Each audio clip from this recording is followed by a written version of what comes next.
So we're going to go ahead and transition over to our presentation for the meeting, which I'm really thrilled to be able to introduce Matthew Potzler. He's an environmental air quality and climate scientist for the city of Phoenix, and specifically in charge of the climate action planning and process for the city.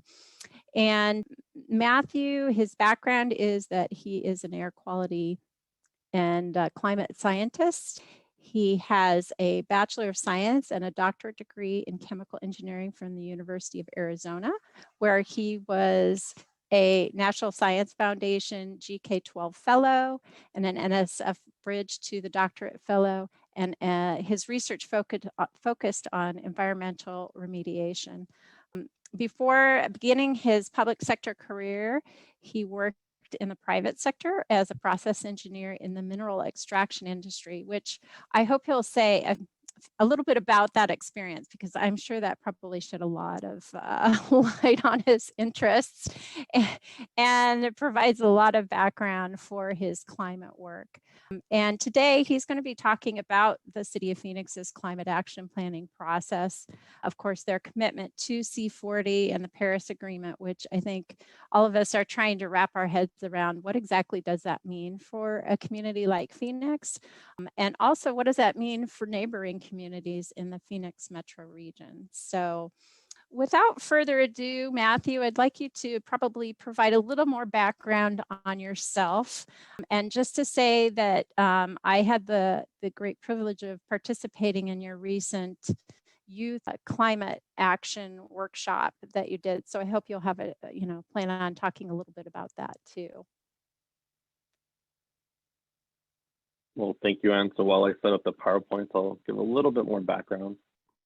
So I got my bachelor's and then I went to work in industry. So I worked in mining. I worked at a Hayden smelter. And so Hayden smelter at the time, I think, was like the largest producer of air pollution in the country. And so part of my role was to assist in decreasing those emissions. So some of the projects we did was capturing more gas capture. A lot of the dust contained copper, so we were able to actually make money off the ventures that we did. Then I decided to go back to the University of Arizona to have a doctorate where, like Anne said, I had a major in chemical engineering and my minor was in atmospheric science. And so that led me to where I am now, talking to you today about climate action planning and the process that it entails. So let me start up the PowerPoint. And then I'll talk about the youth a little bit later within the presentation. And so I'll give a brief intro into the work that we've done as a city. So this work did not start in a vacuum or just recently. A lot of this has, been done previously or work in progress. I'll talk about how C40 Cities and Phoenix is a part of that organization and the deadline 2020. So that's really the plan requirements that we were trying to meet.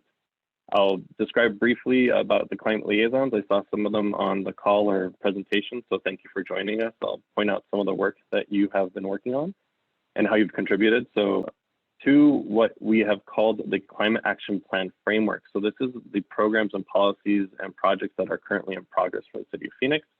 And then that's what we've taken out to the community for outreach to get their comments on what we're doing now and what they would like to see in the future. And then I'll give you a timeline on where we are in the process itself. And so back in around 2009, the city operations climate action plan came out. So that was just based on city operations. And that's when the first city operations greenhouse gas emissions inventory was produced for 2005. And then for the year 2012, that was the first time we had a community-wide greenhouse gas emissions inventory. And then in 2016, City Council approved 2050 sustainability goals. So you can see that already a lot of this work has already been in progress. Then the most recent calendar year we have emissions inventory is for 2018. And so that's for both city operations and community-wide. And then we are in the progress of doing our climate action plan, and we will have that, or hope to have that approved by City Council by the end of the year. And then with goal of being a net zero greenhouse gas emissions inventory city by the end of the year. Or sorry, I wish, by the 2050. So C40 cities is a group of mega cities across the world, and their goal is to reduce greenhouse gas emissions and ensure that all the residents are protected against climate action or climate change, and have the cities be more resilient, especially for more vulnerable communities. So they're not only concerned with for emissions, but also economic changes. And so Mayor Kate Gallego had Phoenix join C40 cities, and that kind of led to us having to create a climate action plan by the end of the year. And so the requirements come from Deadline 2020. And so this was a requirement to have a plan by the end of last year that would be more stringent than before. And so because Phoenix is a new city in C40, we got till the end of this year. And so what it does, it sets more stringent emissions, greenhouse gas emissions targets for wealthier and high greenhouse gas emitting cities. So that would be City of Phoenix. And so on the graph, you can see Phoenix in our most recent emissions inventory is around 10 metric tons of carbon dioxide equivalent per capita per year. And so you can see on your screen a graph. And so the curve I'm pointing to is kind of the curve that City of Phoenix needs to follow. And so with our most recent inventories, we've shown that the City of Phoenix has peaked in greenhouse gas emissions for community-wide emissions. And so now we have to work on coming up with a pathway to get to zero greenhouse gas emissions and to have kind of a really strong decrease by 2030. And so what does this look like in the plan itself? So these are some plan requirements. So this majority of the plan requirements come from Deadline 2020 document and this document on your screen, the Climate Action Planning Framework. And so what it requires is support from leadership, in particular for C40, that is the mayor. The next thing it requires is greenhouse gas emissions. So you have to have those emission inventories from specific sectors, from stationary energy, and transportation, and waste. And then in the future, they're already talking about including consumption-based inventories. And so in addition to that target and those inventories, you have to have that pathway. So that's really what the plan is working on. Then you have to have climate hazard assessments. So you have to talk about what effects from climate change will your city experience. And then the plan part will be, what is your strategy to adapt to those changes? And again, C40 is very much focused on equity, making sure the more vulnerable communities are focused to consider socioeconomic factors. So would it be beneficial, like in the case of the smelter, it actually was beneficial for us to capture that material going to the air. So it made economic and environmental sense. So that's kind of the solutions that C40 is looking for. And then they also want more community engagement. So we recently had a talk with a member from C40 that's working on us with the modeling, and they were impressed that we were able to get so much outreach, especially during this time of the pandemic. And then the last part in the plan that they really want to discuss is what barriers you have to achieving those pathways or strategies. And so again, support is important, not only from elected officials like the mayor, Kate Gallego, but also from city management. So thanks to Deputy City Manager Karen Peters, my department head, Nancy Allen, and then Chief Sustainability Officer Mark Hartman. They really are leading the way and making sure that we have the appropriate resources to get this plan together. Some of the items we need, so I saw on the call Bill Campbell, so he helps us put together the emissions inventory. So on your screen, you should see a cover page for ASU's Robin Melanie Walton Sustainability Solutions Service. So that is what our inventories look like. You can find them online on our website. And if I was also asked to provide kind of examples of if you don't have the funding to have these emissions inventories, where else can you go?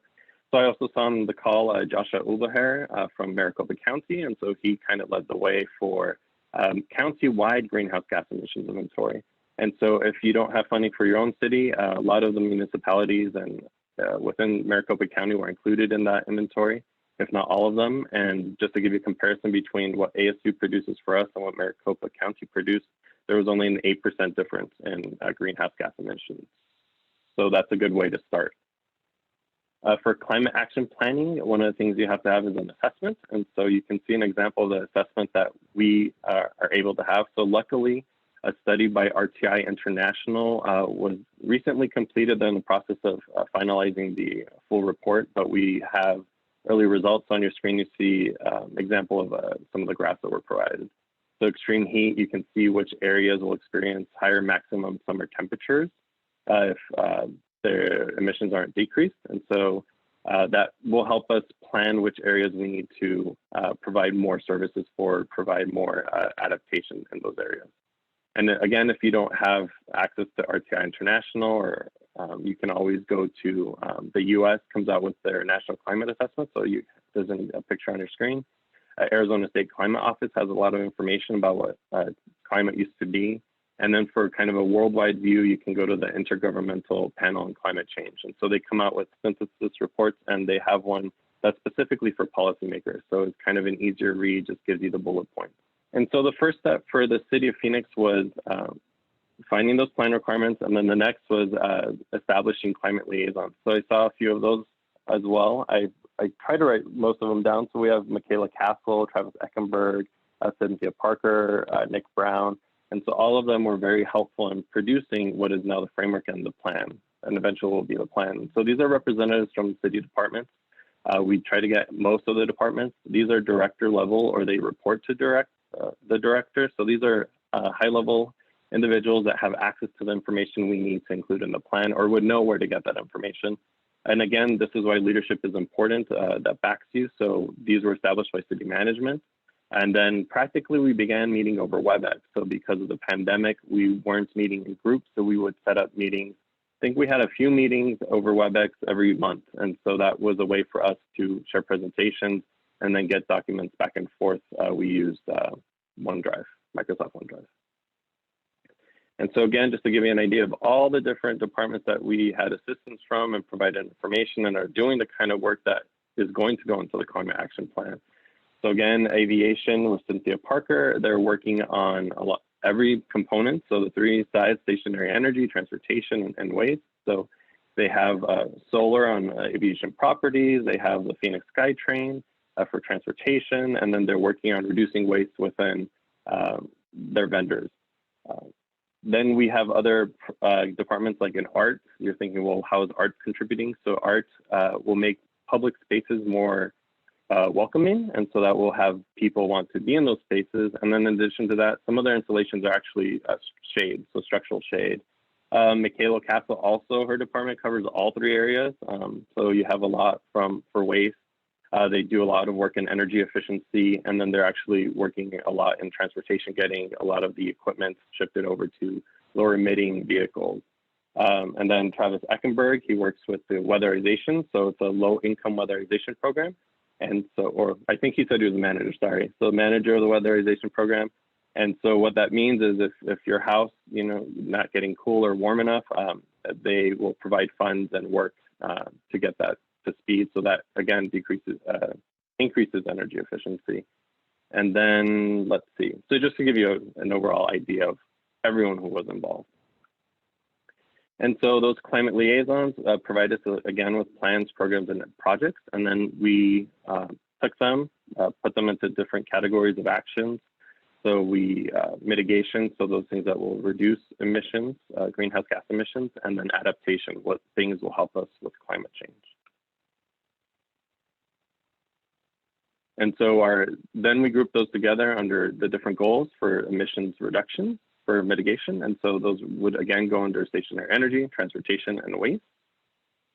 And then for adaptation, those will go into Phoenix specific resiliency goals. So for Phoenix, air quality, local food systems, heat and water are very important. Other cities, like let's say, for example, coastal cities will worry more about flooding, hurricane events, et cetera. And then just to provide you with access to the framework. So on your screen, you should see a URL. For everyone here that is in the process of planning, I would recommend getting a user-friendly URL.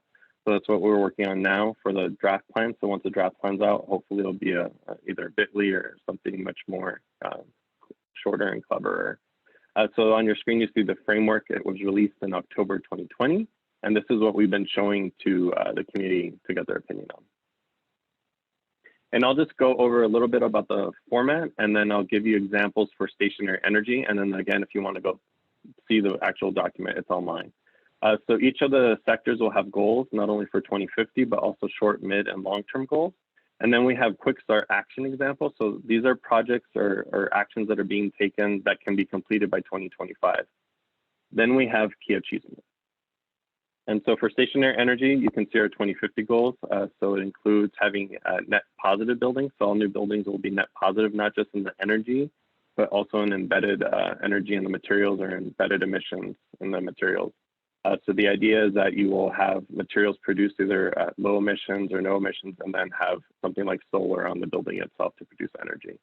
Then the other 2050 goal, and again, these were established previously in 2016 and approved by City Council. So then the other goal for stationary energy for 2050 is to have compact complete centers. So these would be areas where residents can get services or products in their neighborhoods or in their part of the city where they don't have to travel across the whole city to get something or get services. And then the goals to support those 2050 goals are to have more solar, reduce energy use, increase energy efficiency, increase renewable energy, have more programs for residents and businesses about conservation and renewable energy, and then have more microgrids. So there's one microgrid now at 23rd wastewater treatment plant. And then again, goal 6 is the same as 2050, so net positive buildings and then net zero electrical grid. And then here's an idea for a quick start example. So here you can see city housing. So you can see a plan for Osborne and then completion at Fillmore Gardens. And so not only is this going to reduce greenhouse gas emissions, but the residents also get a small discount on their electricity bill. So again, it's these kind of ideas that we want to have in the plan and continue to come up with.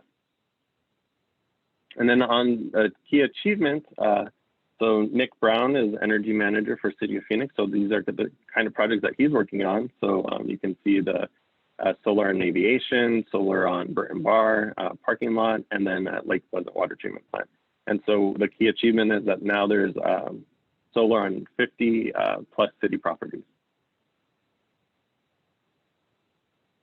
And so now that we have that framework and we have that out, the next step is to get community input. And so that includes just not only their comments, but also inputting that into the model that's coming from C4D pathways.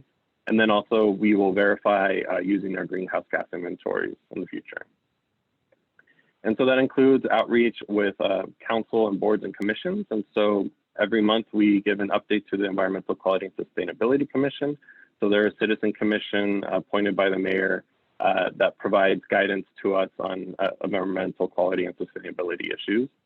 Then we presented an update last October when the framework came out to the City Council Subcommittee on Transportation, Infrastructure, and Innovation.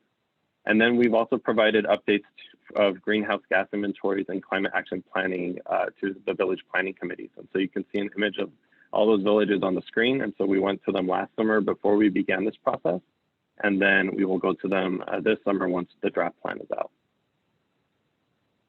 A little bit about workshops. So we've done 4 workshops. They're different subjects, and a workshop, what we're calling a workshop, has 2 components. One would be a presentation, so maybe 40 minutes to an hour of a presentation giving background on the kind of work or that particular subject matter. And then the other hour or so is 40 minutes to an hour is small work groups. So basically we have little breakout sessions where people will discuss the material that was covered in the presentation. And if they agree with it or want to see modifications or what they, a lot of times what will happen is they'll tell us about their particular neighborhoods or communities. And so we want to have that included into the plan. And on your screen, you can see an example of a flyer that we put out.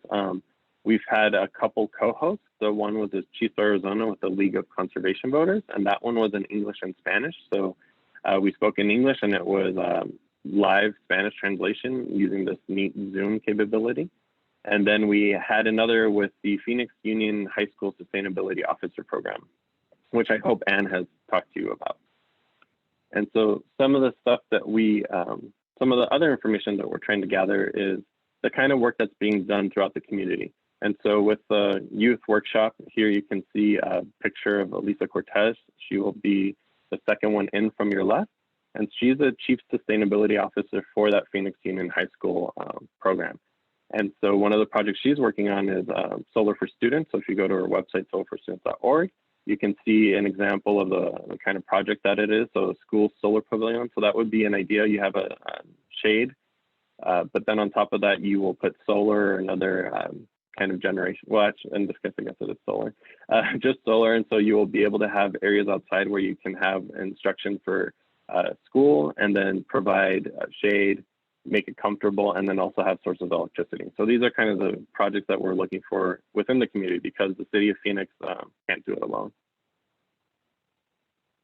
And if you want to watch the video, it's there in the presentation.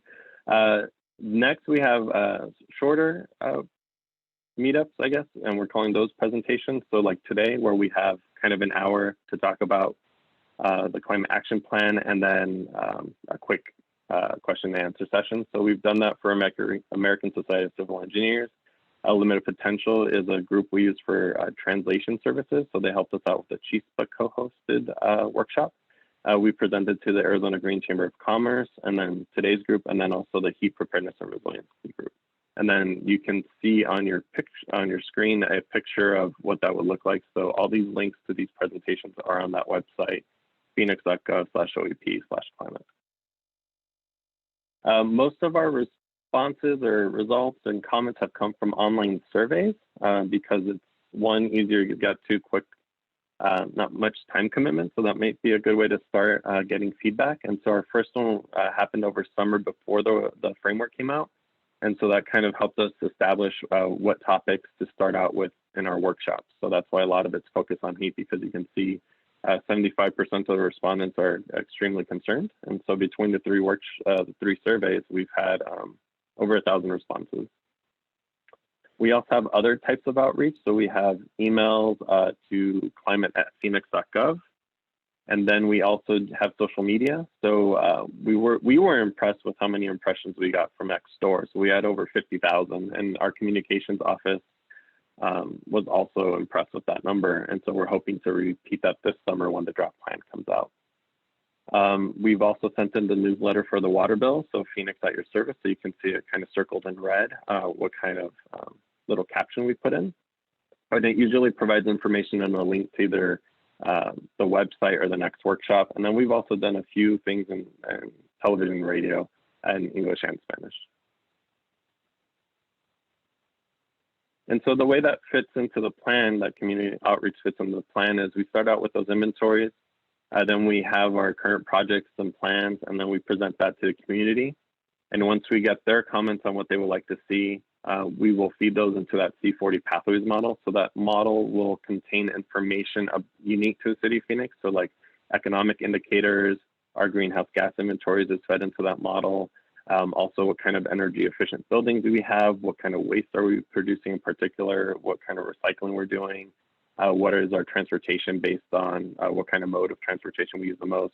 And so once we have results of those models, and the model is only for greenhouse gas emissions reduction. And so we'll have to develop other techniques or methods to measure other goals that we have within the plan.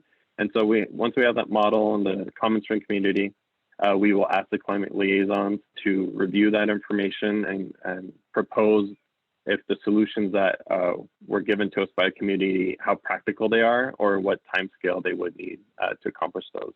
And so once we have that, we will put that into the draft plan, present to the community, and then every couple years we come out with our greenhouse gas inventory.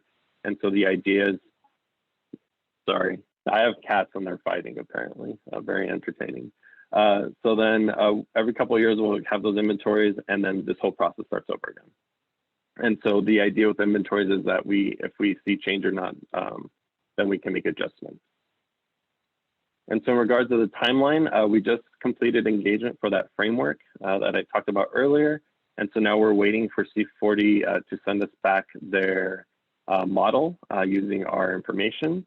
And then once that's done, we will have the draft plan completed sometime late spring, early summer, and then start this whole process again about draft plan community engagement, and then get that final plan to city council. And so just another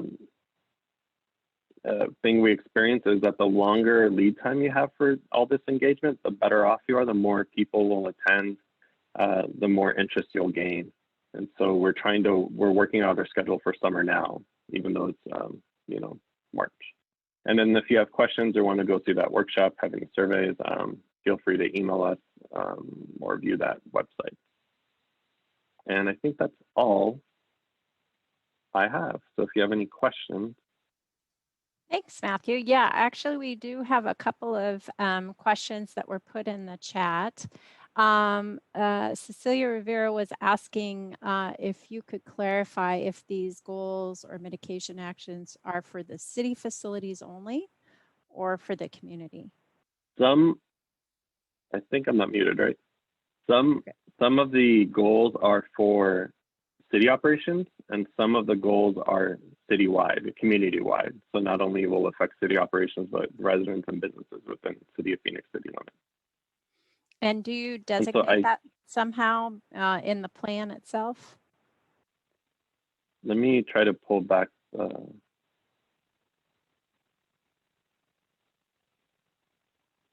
So like in goal 3 on your screen, it says secure renewable energy for use in city operations. So that's kind of how it'll be indicated in the plan itself. It'll say for city operations or not. And these again are just abbreviated to have it on the screen. So the framework, they're longer sentences. All right. And Shelley Gordon had a kind of a similar question as far as the net zero by 2050. Is this specifically city government emissions, fleet energy, efficiency government buildings, or is it citywide zero emissions for commercial and residential? Citywide. Citywide. Okay. All right. So if you have a question for Matt, we have a few minutes, so you're welcome to unmute your audio and ask a question directly if you'd like. Hey, Matthew, this is Jenny in Flagstaff. First, just thank you so much. There's so much here. It's so cool to see. We always look to Phoenix from up in Flagstaff because y'all have really led the way on a lot of things. So it seems like this is the right way to do it. It's thorough and it's awesome. I have a question about your climate liaisons and from the leadership level. That's a place where, in Flagstaff we have, it's so funny, right, to see how some cities put some things first, some cities put other things first. We have not done, I think, as good of a job in getting those kind of internal liaisons, right, within that. How did you get those? And if you could go into a little bit more detail, if you don't mind, on that, and just, it seems that they're maybe from every department. And how did you kind of go about getting those folks? Did they self-select and say, I want to be this climate lead? Did that come down from your leadership? Could you maybe talk about the role of your city manager and your mayor there? So like I mentioned, the mayor is kind of that, the mayor had us join C40 cities. And so because of that, we have to come up with a climate action plan. And so city management, Karen Peters, and then my department head and the Office of Sustainability, the best way that they felt that we would have all this information together was to establish a group of people that would, again, be the climate liaison. So they would look at every project and plan and program within the department and see what relationship it had to climate or climate action or energy efficiency or emissions reduction. And so the way that was established was my department head, with support from city manager, requested that the different department heads from all the different departments throughout the city establish that person, and that was indicated by email. And a lot of stuff is also kind of convincing, and by phone too. So not all of it was, oh yeah, here we don't have anything else to do, so here you go. Right. Especially during the pandemic, it was I'm sure much more difficult to convince people that they have extra time on their hands because a lot of the stuff we do had to be transitioned to online, and so that's very difficult to offer services to residents online. And so I'm actually still dealing with some of that myself, still transitioning over. But that was kind of the process, was that. And then the establishment of the individuals, a lot of it, I think, was interest. But again, some of it was that level as well, is who in your department would best know about these programs and projects. And then from there, what I did is ask them for specific information on what they could contribute to the plan. So either, again, identify what projects, identify goals, identify any work that they're doing. So a lot of times, like departments would be working on something, but a different department would also be working on a similar project. So we grouped all those actions together. So one of the things like energy efficiency, a lot of the buildings are being transitioned to LED lighting, but they're all doing it independently. So one of the things in the framework was to group all that together and say the whole city, or a lot of the cities working on that. And so that I'm hoping that answered your question, but again, a lot of it was hand holding initially, or just getting together, kind of getting everyone in the same viewpoints on what we needed and why. And again, it helps a lot when the mayor keeps bringing it up and talking about it, is interested, and it helps a lot when your city manager, deputy city manager is also very interested in this work. And so I would suggest a meeting with your leadership and convincing them on how important this is. And so talking regionally, and also the city of Flagstaff, just so you know, when we were doing our initial review of climate action plans, I also looked to Flagstaff and Tempe's climate action plan, because a lot of the C40 is not in Arizona. Right. And so I was hoping to adapt your plans to, or adapt our plan to make it more similar to something that Arizona would find acceptable and reasonable. So we did look to your plan too, and yours is very detailed. So our initial framework was actually much longer. So I'm hoping we get back to your level of detail. It's a balance, I think. Yeah, Jenny, Yeah. Steve Russell had a kind of a piggyback question on yours as to, is it just one representative per department, or do you have multiple representatives per department if you have more than one champion? So most have one. A few of the larger departments have multiple. So it just depends, but most is one or two. Most will have one and a backup, actually. So I will, when we do communications, it'll be to that person copied to someone. And then since I'm communicating with her, I will typically copy their department head and the backups too. So and then my own department head, just to make sure everyone's up to date on communications going on. Great. And so just so the people on the call know too, we're probably going to start those meetings up again this summer. So. Okay. And he asked what level of staff people. It sounds like it's your management level to start with, if you can. Most of it's managed. A lot of them are the directors or assistant directors, or their executive managers or assistants. So someone that's either very high up there or reports to them. Mm-hmm. Well, and one group I think is really interesting that's on your list is community and economic development. And so it's really important to kind of show the connection with climate action planning and the economic impact and risk associated, or risk, mitigation associated with what you're doing. And so were they always completely on board with the entire process? I mean, what kind of cajoling maybe did you have to do, or maybe they fully got it? I don't know, but I see that group is kind of one of those that might be like a little more apprehensive about getting involved. So every department has been super helpful. So I'm not sure if they self-selected very interested parties or very helpful people, or City of Phoenix just has everyone helpful. But from my experience, everyone here has been super helpful. The community and economic development provided information, not only for the model, but also the plan. And they actually had an idea for like the inventory. So because we know not every resident or person or business produces the same amount of greenhouse gas emissions, they had an idea to have set up greenhouse gas inventories either by district or by different areas of economic development. So in the future, not only will we have a citywide, but have it specific to either each village. That way we can see who really is producing the most emissions and then target those areas. And so that was one of their ideas. So again, all these departments provided ideas like that. I don't claim to take credit for everything in the plan at all. Without them, again, might have just said climate action plan. Mm-hmm. Mm-hmm. Well, and I think that also there are other communities around the valley that are starting this process. So Shirley Gordon in the chat makes a good point, as far as Phoenix being a resource, and are you and your team available to, be a resource for other cities?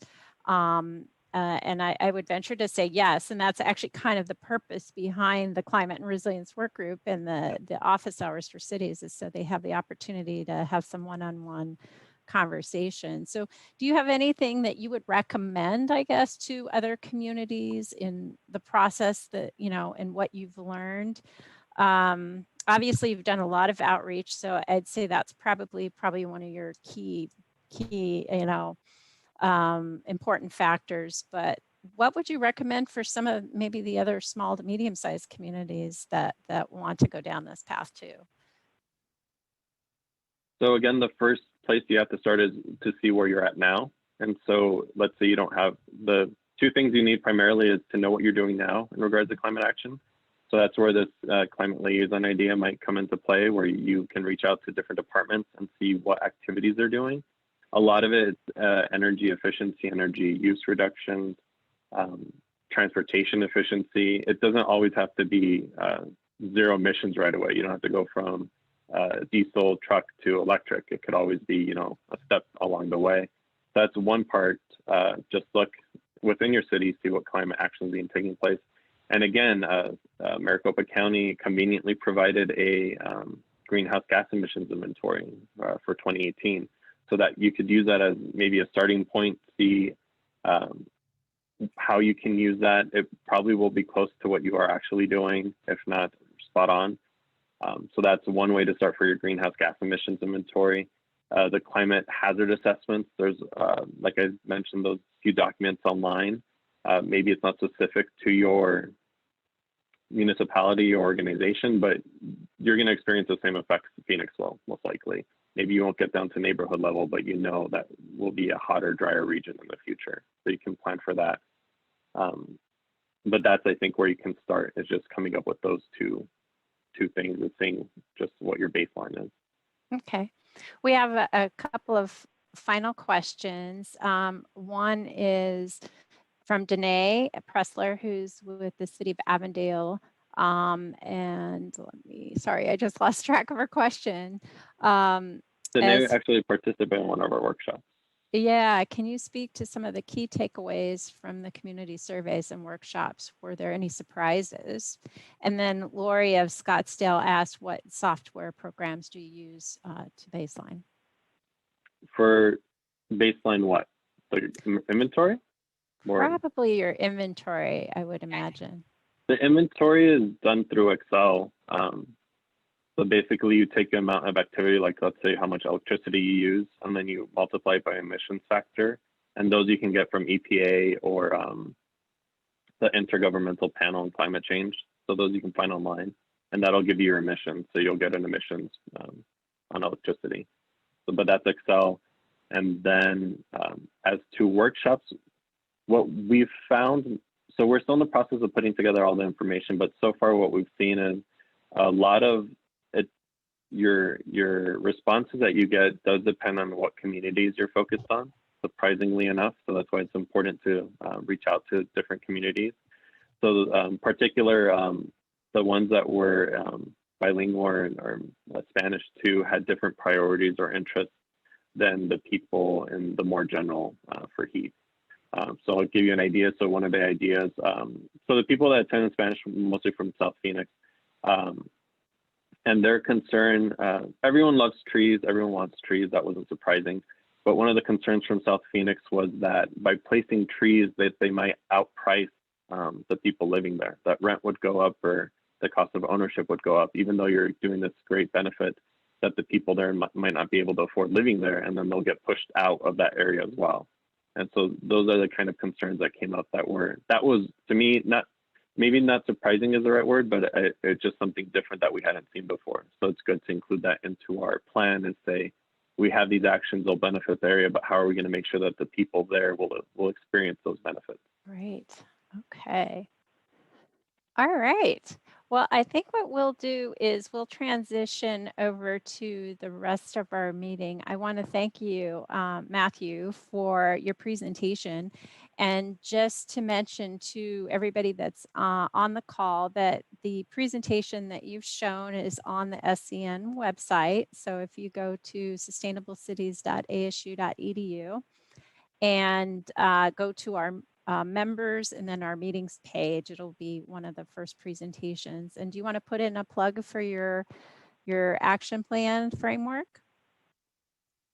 So our action plan framework is online again, phoenix.gov/OEP/climate. And again, I recommend switching that as soon as possible if you start any of this climate action planning.